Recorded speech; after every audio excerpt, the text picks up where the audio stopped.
Drummers Against Implied Timekeeping, Richard D. Albus. How to hold your drumsticks in 2 words.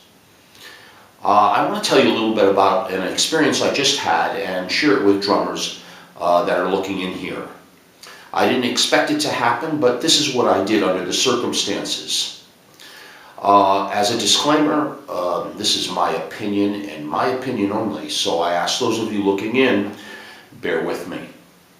I have been playing drums, as I've always said, over 51 years, and I have seen every possible way to hold the drumsticks, from traditional grip to match grip.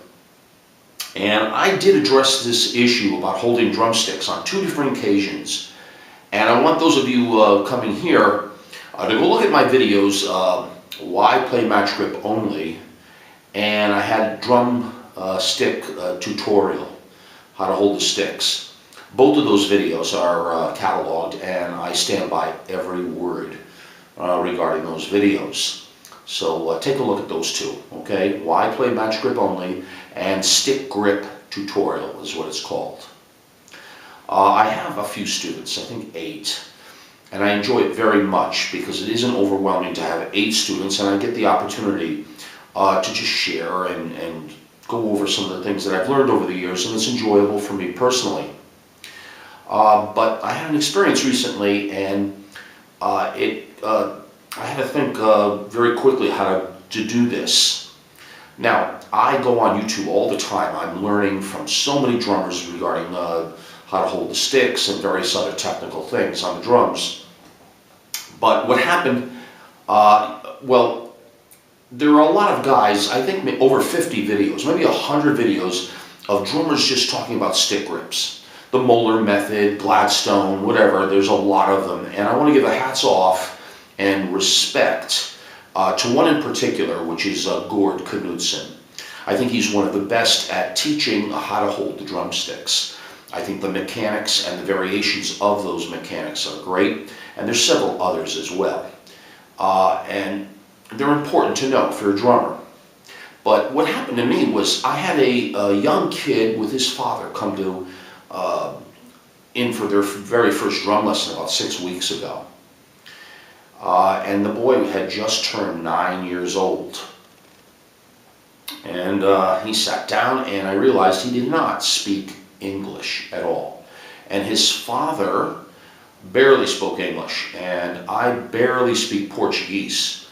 Enough to get by, but to explain how to hold the drumsticks to a 9-year-old taking his first drum lesson, I had to think very quickly. Because of his age, I had his father sit in for his first lesson.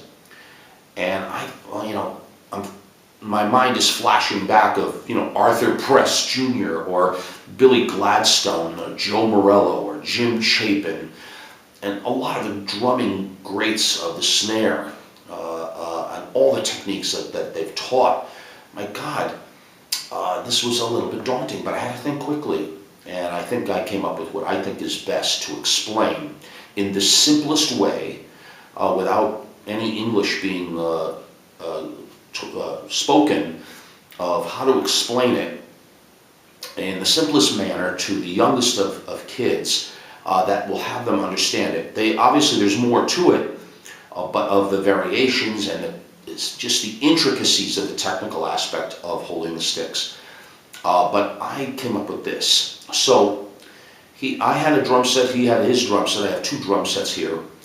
And I think right away I thought tennis racket. A tennis racket is the simplest way, because it is a universal term, even in Portuguese or any other language. I think it is called tennis racket everywhere in the world. And most people know tennis around the world. It's a world sport. A lot of people know it. If not tennis, they may know squash, obviously, in England, or badminton as well. But the grip is very similar. Obviously, it's a little thicker than the stick. But that, I believe, is the simplest and most direct way to understand how to hold the drumsticks without getting into the Moeller method or any of the intricacies. And it worked, because this kid at 9 years old, he's had maybe 7 or 8 lessons. We come in, and he does the tennis racket for me, like that. So anyone who's coming in on my channel, on the technical side, I'm not sure if you're learning Moeller or Billy Gladstone or Arnie Lang or whatever you're learning, the simplest way to hold your drumsticks correctly is a tennis racket, always, all right? Now, how we use our fingers and the motion and the, like I say, the variations on the intricacies are one thing. But if I was going to explain it from now on, that's what I'm doing, and I would highly recommend everyone, even drum teachers or drummers that have been playing a very long time, don't complicate it. Just basically tell the student to hold the tennis racket and then work on the intricacies later. Because if he doesn't speak English, what are you going to do? You know, so that's what I did. It was a lot of fun for me to do that because he comes in, as I say, and I think it was a good thing that happened for me to help those of you. There are, as I say, a lot of other intricacies. You see so many guys talking about so many different things. And I wonder how Billy Gladstone, one of the greats, would have handled that for an 8-year-old that doesn't speak English. He obviously was going to talk about any intricacies. He has to come up with an idea, and that's what I did, and hopefully you'll like that. If you have any questions, feel free to ask me in the comment section, and welcome everyone that's coming onto my channel.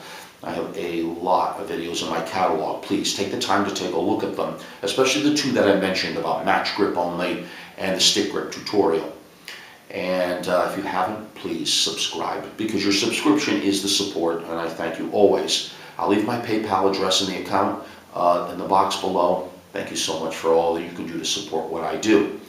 And that was just a lot of fun for me to explain this. I had no idea that was going to come, but I think this is important. There are so many good videos teaching so many techniques, but I think we get caught up speaking English, which is a world language, and how we would explain it to someone who's coming in for the first lesson. You get a little bit caught up with the minutia of holding the drumsticks. And I think the simplest way to tell anybody that's learning for the first time, no matter what level, it's holding a tennis racket.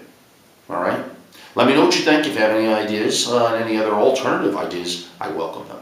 So my best to you all. Take care.